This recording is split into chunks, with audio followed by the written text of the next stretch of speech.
Hey, everybody. Welcome to Monday. Welcome to another episode of the Remarkable Leadership Podcast Live. So glad that you are here. Let me ask you a couple of questions. Would you like to get breakthrough ideas for yourself, for your team, for your organization?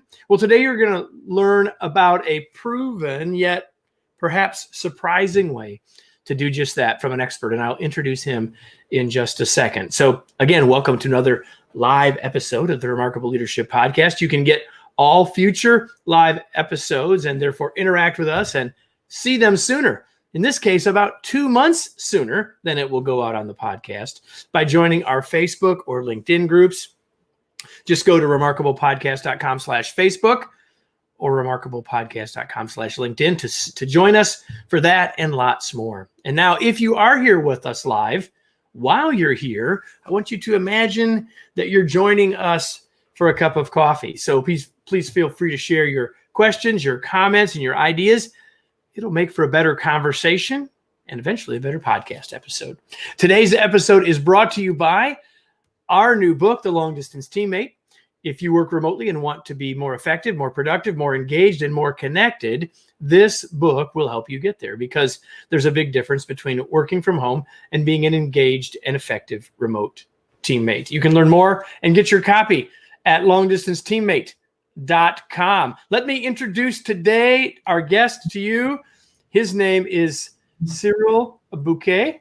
And let me tell you about him, and then we're going to dive right in. He is a professor of innovation and strategy at IMD Business School, where he orchestrates all kinds of innovation journeys for companies that seek to create the future. He is the co-author of a brand new book. For those of you live, it's out tomorrow.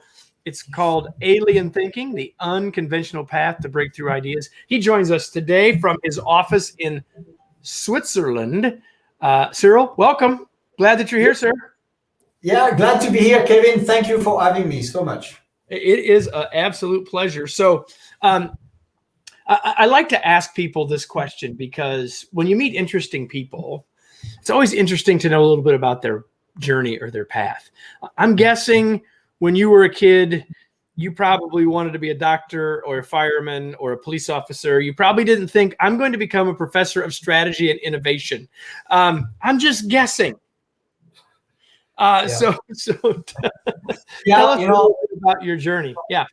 Believe it or not, I absolutely did not want to become a professor. My two parents were professors themselves. So I kept telling everybody around me, the last thing I want to do is to teach. And of course, I guess somehow it was my destiny, because I am Canadian, but I'm also French. And in fact, at that time, I had to do a military service for France. And one way that you could do your military service was to actually do a civil service. And so I was doing my studies in Canada, and then France was asking me to do this military service. And instead, I found a job as a professor at the University of Ottawa. And I was in contact with the French embassy, and I was representing France for a couple of years. And then all of a sudden, I felt this was the most extraordinary thing that I could do. But it was really a way of fulfilling my duties, if you will, that motivated me to look into this path and then go back to school, do my PhD, and ultimately do the job that I love so much today. But my parents were surprised, I have to admit. That's awesome. That's an awesome way to look at the story. So, I'm really excited to talk to you live here on the day before the book comes out. And having had this day many times, I know how exciting it is. So tell us just briefly about why you and your colleagues, I'm going to ask you a little bit more about the colleague part of this in a second, but why did you all write this book? Yeah. So I guess, we are here in a very special place in Switzerland. It's called IMD. It's a business school that was founded by business executives. In fact, a group of senior executives from Nestle in the 50s went to Harvard Business School to say, can you help us set up a corporate university? And instead, IMD was set up with a very special mission, which is to help real companies, not just Nestle, but in fact, the large multinational corporations around the world, but also a number of startups, to work on real issues. And for the last 12 years now that I've been at IMD, of course, I've done research, but I've also worked with people who are absolutely talented, who are part of industries that are going through a tremendous degree of change, who want to make a difference to the world that they live in, And so they go on those journeys where they're trying to innovate. And whether they're working on a new service or a new way of working within a company or an industry, right? I've seen a lot of motivation at work, and I've seen successes and failures. And over the years with my colleagues, we try to simply document what could be improved, right? And I think we came up with a pretty strong view as to what could be done differently. There's a lot of guidance out there. There's a lot of methods that exist, and we could see people going through those methods, right, and not always achieving the results that they truly were hoping to get, right? And so that's why we came up with a way that I think reflects our own experiences in the last few years. 12, That's perfect. 12 years. So having written books alone and written books with co-authors, it's a different experience. And the specific question that I want to ask you about writing this with Jean-Louis and Michael is, you wrote a book about innovation, right? And you wrote it together. And so how is the book different, or how was the process different from a creativity and innovation perspective? Because there's three of you. Like, what can all of us take? This isn't really a podcast about publishing, right, and writing, but I'm curious about the connection between that and the topic area. Yeah. So absolutely. So I think we got together because we all had a very special, sort of contribution to make to this conversation about how can we come up with breakthrough ideas in organizations where we realized that a lot of the situations that we were faced with led a bunch of talented people to come up with rather incremental change than a more breakthrough type of solution. And so each one of us, I think, had a lot to contribute. I was a typical sort of faculty working with large corporations on purely pure innovation journeys, if you will. So whether they are 3 months, 6 months, a year, and I've had a lot of experience. Mike is actually our digital expert. He was leading the Center for Digital Business Transformation at IMD in partnership with Cisco for many, many years. And obviously we knew and we observed firsthand the power of digital technologies to completely transform the way we approach creativity, the way we try to innovate in large organizations, that a lot of the guidance that is given to us by design thinking or the lean startup still applies. But today you can do things a little bit differently using the tools that are at our disposal. So Mike really wanted to bring this part of the conversation, if you will, to the attention of executives we were working with. And then Jean-Louis is our sort of leadership expert, right? Where everybody that has been on those journeys knows that there's this invisible task right behind. So yes, we have an objective. We are trying to bring progress to the world, but at the end of the day, it's a bunch of people coming together, trying to function as a united team, bringing their own personalities, their own egos. And there's a lot of things that can, sort of help your success moving forward. But if you're not careful, the same qualities that can nurture your creativity, that can give you the drive, the resilience, the grit that you need to succeed, can also derail you. And so we wanted this book to be not just an innovation book, but a true story of people going through a major attempt to bring progress to the world. And it is to some extent also a journey that is filled with emotions and where people have to bring their best self. And so that's how we sort of combine, right, our expertise and interest in terms of writing this book. That's awesome. So for those of you that are joining us live, please share your thoughts, share your questions. We'd love to hear them. I've got plenty I can ask and plenty for us to talk about, but I'd love to know what you're thinking as well. So you mentioned stories. There's a lot of stories in the book. We'll get to sort of the big ideas of the book in a second, but maybe as a way to start, why don't you share one of the stories that is maybe one of your favorites, or one of them that you think might help illuminate part of what you're trying to help us learn? Sure. I guess, I will pick the story that is the closest to my heart, because it's the story that involves a person I know quite well, who happens to be the son of my mentor at IMD. I've met a lot of wonderful people at IMD since I started this career, and one of them is Bill Fisher. He's written a lot of books on innovation and teams. but his son, so not only is a great professor at IMD, but his son happens to be an epidemiologist and who was involved in the fight against Ebola.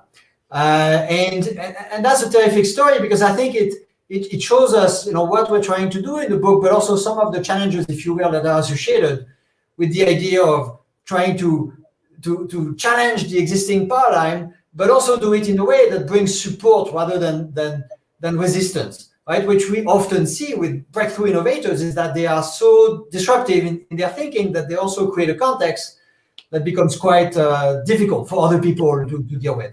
And so Bill was actually a professor at the University of North Carolina in the US at that time, and again he was not an Ebola expert. He was a critical care specialist, and of course he studied pandemics. But one day he receives a phone call from the World Health Organization telling him, Billy, so his name is Billy, his father is Bill, but his name is Billy, the son, and can you come to Geneva for a month, to help with some technical issues? And he's like, of course I can do that, I'd be closer to my father, that's great. Except 72 hours later, there was a change of plan, and now they wanted him to fly to West Africa to fight one of the deadliest Ebola epidemics. And of course, he was scared. Right? I mean, should I do this? The particular village where they wanted him to fly, a 90% mortality rate, right? So the people who were admitted to the quarantine system would die for 90% of them. And he was not an Ebola expert himself. So it's like, what am I going to contribute to this fight against the deadliest pandemic?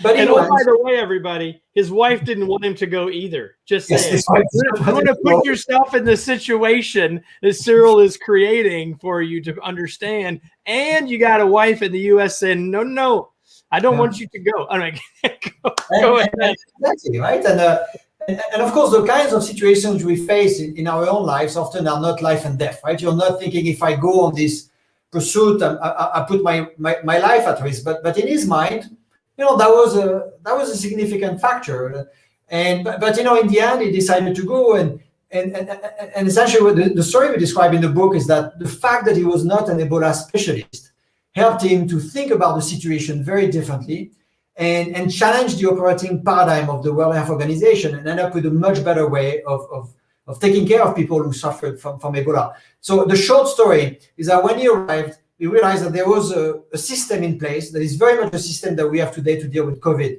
You identify people who are infected, right? You quarantine them or you isolate them, and then you track all the people who've been in contact with the infected person, essentially. Except that paradigm for Ebola was not working so well, because what was happening is that Ebola was a death sentence. So the moment people were admitted in quarantine, for the vast majority, 90% of them, they would die. And so what were the local families doing? They were trying to escape the quarantine system, right? They were trying to hide their loved ones from the World Health Organization, because they were afraid that the moment they would be put in the treatment center, they would die among unknown sort of people and not be able to do their proper rituals, right? And so essentially, Billy managed to convince. And at the time, he was part of a team of Doctors Beyond Borders working with the World Health Organization, that they had to treat people and not just quarantine them. And with very simple procedures of giving a lot of fluid to people, anti-malaria medication, antibiotics, he was able to decrease the mortality rate from 90% to less than 60%. And that totally changed the perception. And now people trusted, right, the medical system that was in place. They were willing to work with the quarantine rather than to escape it. And again, what I like about this story is that what the solution that he came up with was breakthrough, because he was actually challenging the paradigm, right? But nobody else was able to do that before. But he was not a rebel, if you will. He's not somebody that was disruptive and said, the current paradigm is broken, let's fix it. He was a rebel with a cause.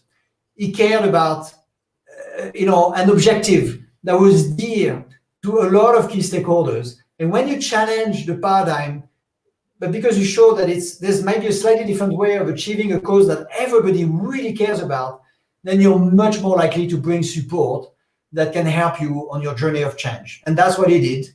And of course, there's a lot more details in the book, but that's probably one of my favorite stories.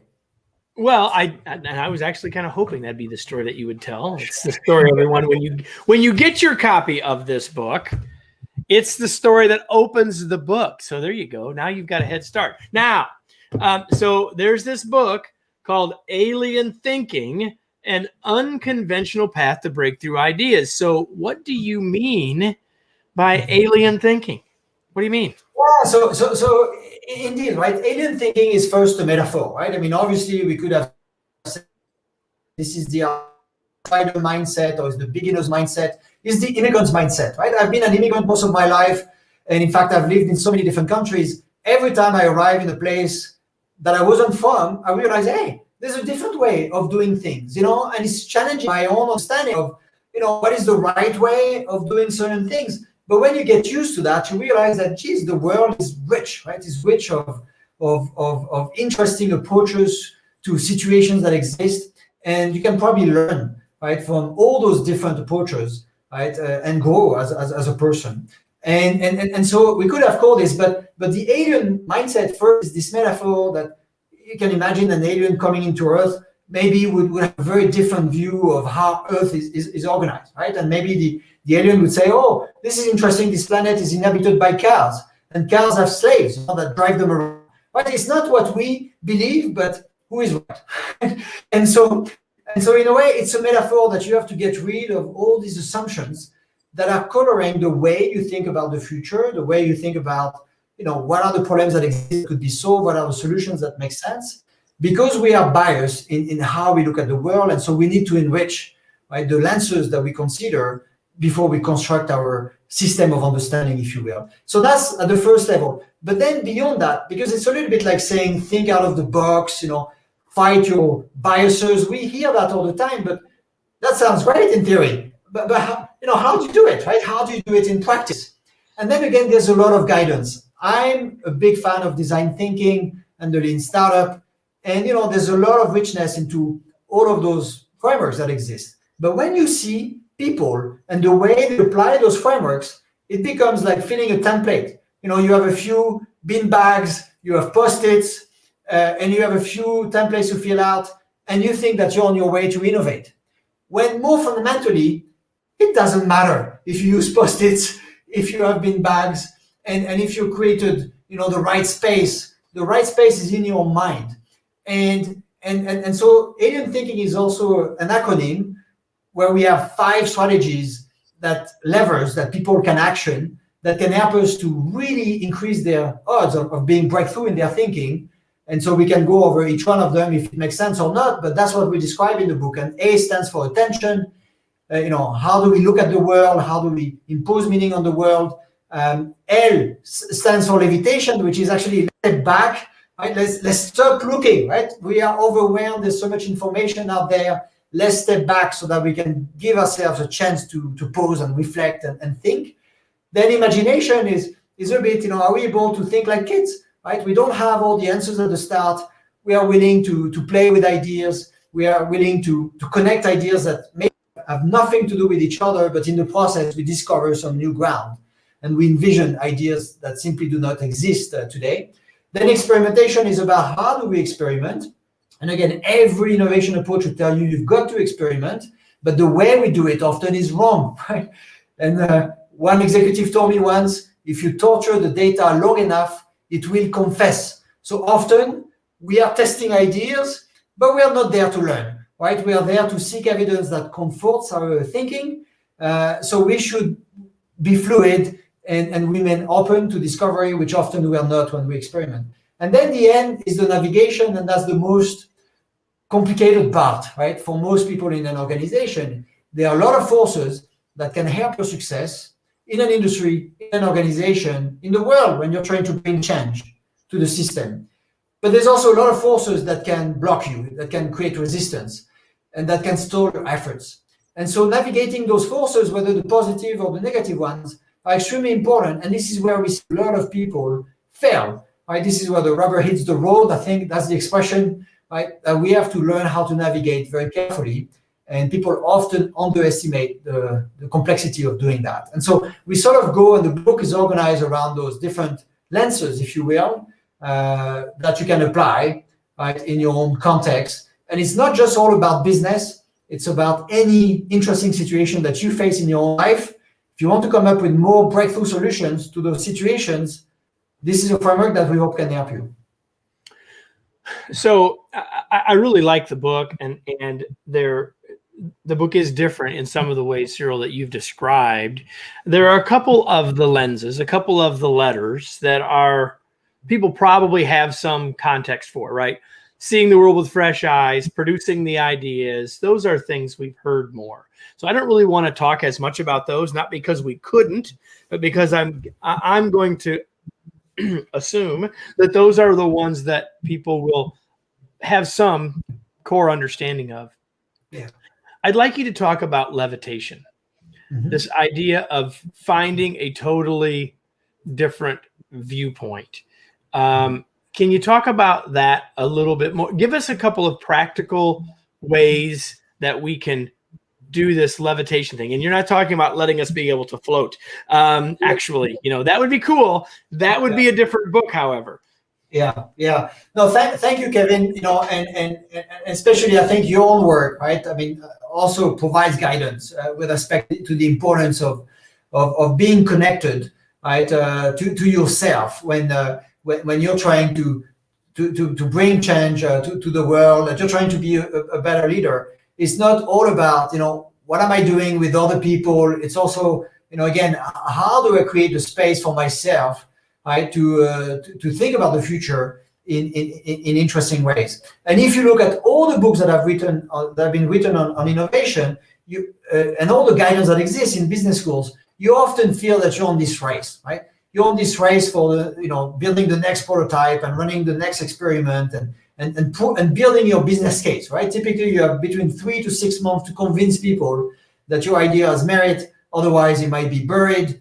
And so you have this impression that it is about space. Now, interestingly, if you look at all of if you look at all of the truly breakthrough innovations that have emerged in the world of business or in other spheres as well, you realize that often it took time, right, for breakthrough ideas to emerge and to mature and to prove their merit and ultimately to become resounding success.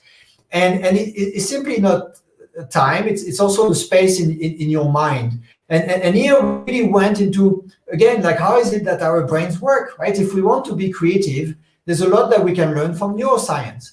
And neuroscience, and the science is pretty clear, that if you want your brain to come up with original ideas, it needs space, right? And so why? Because your brain needs to have the space to think about what's working, what's not working, right? Your brain needs to have the space to consolidate all of the experiences that you've observed and built in the past, and then make connections, right, in your neurons to be able to project views on the future. And here is the interesting thing. When they did experiments in the 80s where they put scans on people's brains, and they gave them 2 different types of tasks. So there were people who were busy doing something that was very complicated, a math puzzle or a cognitive challenge that was complicated to resolve. And they would measure what's happening in the brains of those people. And then there would be other people that would be told, just go for a walk, relax, don't do anything in particular. And then obviously they compare the 2 images that they got. But they also realize, this is interesting, the brains of people who are doing nothing, supposedly, is consuming 20 times more energy than the people who are actually busy doing a very complex cognitive task. And why is that? And then this is when we realize that, there's a lot of creativity going on. And if you don't disconnect from what you're doing and letting your brain to breathe, then there's simply no space, right, for the new light to come in, right? So the Japanese talk about the importance of math thinking, right? Which is, again, if you want to create something new, you need to give it the time and space that it requires to create. And so, again, we often believe that the busy people are the most productive. In a lot of organizations, we want to observe people doing things. But if we want to create something new, we have to be able also to preserve the time. And so, in your own space, right, in your own mind. And Kevin, you're asking me, what is it that we can do, right? Because stop doing is what you're saying. Exactly, right? And it's interesting now when I look at my phone, every week I'm reminded, It's like, Apple now tells me how much of my time I've spent, right, uninterrupted, right, without in a conversation with someone, without at a meeting, because everything is documented in my agenda. How much time do I have myself? And can we answer that question? And I remember an interesting discussion that I'd seen on TV between Bill Gates and Warren Buffett. And Bill Gates was amazed by the fact that Warren Buffett had entire days in the agenda with nothing on it. It's like, how could you have nothing on it? And because Warren Buffett said, I need time for myself. I need time to think, right? And all the great scholars of motivation, right? And Daniel Pink in his latest book, Drive, says, take a walk every day. 30-minute walk without your cell phone, and you will see, right? How often do we figure out that we are stuck in a given way of thinking, and then we say, okay, forget it, I'm going to do something else, and then the light comes in, right? Because all of a sudden our brain starts to fire, right, in a different way. So we need to meditate, we need to stop what we're doing, and also take the time, right, to pause, reflect, and think differently about the future. So Cyril, I have done informal research on this. Ask people when did they get their best ideas, and they say things like walking, exercising, mowing the lawn, taking a shower. I told my wife I wanted to put a whiteboard in the shower, and she said, no, there will be no whiteboard in our shower. But I have been known to get out of the shower and go write something down at the sink. Yeah. Right? I mean, think about what they do in sports. I mean, again, like it's true, we can all feel that we have great ideas, but when things are not working, the sports teams call for a timeout, right? Like, don't continue, just stop, right? And give yourself a chance to reflect, give yourself a chance to review what could be done differently, and to reset the system, right? But Kevin, your research also shows, right? I mean, nobody told you I was in a brainstorming session with my teammates and all of a sudden it came out. Right? It's again, we need time to reflect on what we heard, what we saw, what we experienced ourselves, and then connect dots. There's lots of conversation about back in the days when we could all be together. You use the word brainstorming, and the thought of we're just going to pop ideas, and that's all wonderful, and yet there's something to be said for give people the question, and give them some time overnight. Here's the question we're gonna brainstorm on tomorrow or the day after tomorrow, and you'll get, not only will that help the more introverted people feel more like they're contributing, but all of us now have a chance for our beautiful subconscious minds to start to work on stuff, right? Yeah, and it's interesting, like, one of the, my dear colleagues, Jake Knapp, I'm sure a lot of you recognize the name. He was working at Google, and then he pioneered this sprint approach, right? And so the name says it's a sprint. But I found it very interesting discussing with him to see that he bound brainstorming, right? I mean, he doesn't do brainstorming, collective brainstorming in a typical sprint process. He wants people to think individually, right, about one idea, but go deeper, right? Take the time to actually think it through, right? And then it's better if each person comes up with one good idea, and then we give ourselves a chance to explore 4 or 5, really good ideas, than if we just come up with, 180 ideas on Post-its we put on the wall, and then we quickly vote to select the one that is supposed to change the world. Yeah, I think it's really good. We got the chance, really, everyone, to dive into one of the 5 parts of alien thinking. We talked about levitation, but there's also attention and imagination and experimentation and navigation. And we don't have time. I knew we wouldn't have time to dive into all of them, so I'm going to ask a couple of questions more that maybe are topical and timely, that maybe go a little bit beyond the book. And so my question to you, Cyril, as we're trying in our organizations and in our teams to be innovative and to come up with really great ideas that can really make a difference, how has that been? What would you say about that process when we're doing it at a distance? In other words, how has remoteness, part of what we just said about time, may actually help us, but what would you say to a group that's either still remote, going to be remote, or going to be largely remote as a hybrid team about this process? Do you have any quick advice about that? No, but it's interesting because for us also this crisis challenged a lot of the ways we were working with teams at IMD. right? I mean, 90% of the programs we run involve a lot of face-to-face interaction. We would travel together in different parts of the world to meet interesting companies, learn from them, and again, come up with new ideas. And it's interesting that we had to revisit those assumptions and experiment with new ways of doing things. And today, just today, in fact, and for the next 6 months, I'm working with a big Danish shipping company. So without saying the name, in fact, they are profiled also in the book. But it's interesting how everything now is done remotely, and there's a lot of advantages, right, to working remotely, right? And so, in fact, let me maybe say a couple of things that I've observed, right? Is that indeed first, we are forced to be. It can only work if we are present, right? We cannot be multitasking, doing other things at once. But if we are connected on the screen, we realize that we can have pretty good conversations these days because the tools are there, right? So whether you're using a conference system like Zoom or MS Teams or whatever platform you're using, it's very easy to be all together in one group, then to split the group in small breakouts so that we can run discussions in parallel streams, come back, share, but also the tools to interact with the broader ecosystem, right? So there are now platforms, and I don't want to necessarily, I don't know if I can advertise or not, but there are platforms obviously that we can use to collaborate on a digital world, but there's also platforms that we can use to collaborate with key experts and customers, in fact. And so in the past, my teams were often prisoner of, where are you based?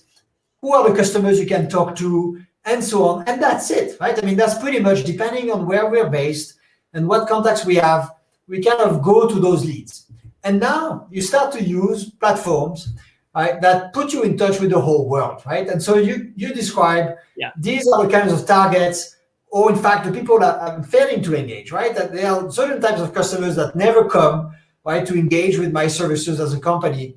And you can identify those people online. And then you can actually interview them online. And so there are platforms now that exist that actually create that link with exactly the targets you're trying to engage. And so when you're in this phase of exploration and you're trying to improve your understanding of the world as it is, that it exists, there's a lot of things that can be done online, including in the book, we talk about a lot of companies that spend more time looking at internet forums by trying to interpret, the narratives, what is it that people actually talk about? How can I use that? And again, there are always been people who do this, specialist jobs in organizations. I'm not quite sure to what extent top executives pay attention to the information that come through those channels. Now that we live in this COVID world, actually people themselves start to say, why not? I can spend my time on those internet forums. I can look at what is it that people talk about, and this can inform my understanding. And that's actually work, everybody. That's not like playing around. That's like real work. So, Cyril, before we go, a couple of questions I ask everybody that I have here. And part of I might know part of the answer to this first one based on what we talked about before we went live. But what is it that you do for fun? I have two kids that are fantastic, 8 and 12. And because we live in Switzerland, we are privileged to be very close to the mountains. And so both of them, start since the age of 2. And so, for example, the last weekend, but that's pretty much my life every weekend and several times a week. In fact, we go to ski training, we go to ski races. And of course, because one is 12 and the other one is 8, it's often in very different cities. And that's what I do. And of course, I love this. And so it's outside, right? And Switzerland, whether you're on the lake, you're in the mountains, there's a lot that you can do. And anybody who loves the outdoors, and being also Canadian, I was used to this before, right? Canada is absolutely a fantastic country when it comes to the outdoors. And so that's what I do for fun. And so for anyone who's watching live can see behind Cyril, you can see books on his bookshelf. If we turned my camera a little bit, you'd see a whole bunch of books on my bookshelf. What is it that you're reading? Or what's something you've read recently that people might be interested in? All the books I have in my bookshelf, I don't even know when is the last time I actually opened one of those. So my best book actually at home, not here, and I just happened to take the call from my office today. But it's interesting, and my mind changed, as we were going through this thing. But when you ask me, why did you take that job? There was a book that popped into my mind, and from David Lodge, and it was called Changing Places, and it was essentially the story of a business person, if you will, and an academic that sort of decide to trade lives. And it's a trilogy, it's 3 books, that are, that must be read together. And initially, it's 2 people who really do not understand each other, who start switching jobs and switching lives, if you will, and then ending up realizing that they have a lot more in common than they thought they had, at the beginning. And to me, that's often a good story when I think about, like the need, if we want to create something new, we need to have empathy. We need to be able to put ourselves into the shoes of someone else. And initially, it looks odd, it looks different, but if we manage to do that, there's a lot that we can find. And then initially, the book that I wanted to mention, because you said, what was it recently? And that book was actually read a very long time ago. A Small World, Changing Places, all those books part of the same trilogy. But there's this book that I read to both of my kids, and I still read very often. It's called The Petit Prince, and so The Little Prince, and it's a philosophical book in a way, but it is full of magic, right? Where indeed, if you read that book, it's about this lone human being that is lost on the planet, and trying to wonder, what else could be there, right? And it's a fantastic story around, the art of possibilities and the art of imagination, and also fighting against things that don't need to be that way. And so I really encourage you. It's a very short book to read that and to read it to your kids, because it's a wonderful philosophy about what life could be, and the power of dreaming and fighting the constraints that we often impose on ourselves. I don't want to say too much because it's a very short book and you have to read it by yourself. Well, if we end there about the power to understand the constraints we put on ourselves, that closes the loop back to the constraints that we put on ourselves and on our thinking. That Alien Thinking, the new book by Cyril Bouquet, his 2 co-authors, have just come out. And for those of you that are here live, tomorrow is the day. Here's the book. You can see it again if you're watching. And Cyril, where can people learn more about the work, find the book, etc.? Anything you want to share with people? Yeah, absolutely. So we just put up together a website actually a few days ago, alienthinking.org. And it's a good resource because, in fact, you can find all kinds of stories that we've written with very interesting figures, where we dig in some of the aspects of the book. So you can discover all of that, including the story of Jimmy Wales, the inventor of Wikipedia, and you can see how this was an act of alien thinking. But there are many more. So if you go into the latest alien thinking, with I can see there's just a little typo here. Yes, I left. Well, I was trying to do it while we were going, right? Yes, I left out an N. Yeah, absolutely. But go and read those stories, and it's updated pretty regularly every day, and I hope you enjoy it as well, right, when you discover this resource. alienthinking.org. And for those of you that are watching, I will put it up there spelled correctly now. There Excellent. we go. Alienthinking.org. So now a question for all of you who are watching or listening, whether it's live or later or on the podcast. The question is now what? What action are you going to take as a result? There has been plenty of actionable ideas. There have been plenty of practical things for you to try, whether you're trying to come up with a breakthrough idea in your family, in your life, in your business, wherever it is. You've gotten a number of ideas. The challenge for you is, what action will you take? The challenge might be for you to say, do I need to think more about attention or levitation or imagination or experimentation or navigation? And I wish we would have had time to get there more as well. But Cyril, it's been a pleasure to have you. I was looking forward to this. I enjoyed the book. I was glad that we had the chance to have this chat. Thank you so much, Kevin, for having me. Really delighted to be part of the conversation with you today. And everybody, this episode has been brought to you by the Long Distance Teammate. If you know, there's a big difference between working from home and being a part of a remote team, being a remote teammate. You can learn more about that book by going to longdistanceteammate.com. And we'll be back here next Monday at noon Eastern, as always, live. And we'll be back here every week with another episode of the Remarkable Leadership Podcast. Thanks, everybody.